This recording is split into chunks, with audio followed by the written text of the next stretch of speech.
United Nations Secretary-General Antonio Guterres has condemned the situation in Gaza, calling it an endless catalogue of horrors, while describing Gaza as a place now piled with rubble, bodies and bearing examples of serious violations of international law. Guterres called for an immediate and permanent ceasefire and unfettered humanitarian access across Gaza, as well as the release of all the hostages.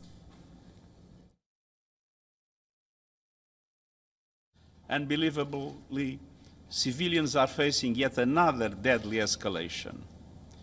Israel's initial steps to military take over Gaza City signals a new and dangerous phase. Expanded military operations in Gaza City will have devastating consequences. Hundreds of thousands of civilians, already exhausted and traumatized, would be forced to flee yet again, plunging families into even deeper peril. These must stop. Well, a statement comes as Israeli military prepares to expand operations against Hamas in Gaza City. Israel's defense ministry has also stated plans to move civilians further south, a move the aid groups warn could deepen the crisis. Now on Thursday, Palestinians in vans and cars piled with mattresses, chairs and belongings fled Gaza City to the southern Gaza Strip.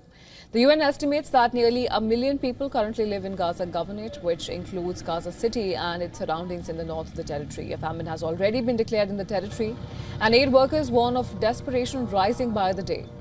Israeli Finance Minister Bezalel Smotrich has proposed annexing parts of Gaza if Hamas refuses to surrender. He laid out a 4-week plan to occupy large areas of the Strip, a move Palestinian officials condemned as an open endorsement of ethnic cleansing. His plan includes weekly annexations, mass evacuations of Palestinians, and a siege on northern and central Gaza. And now we are actually starting to charge Hamas the price for its mistake, or rather for entrenching itself in its mistake, as the war continues and Hamas does not surrender and does not return the hostages.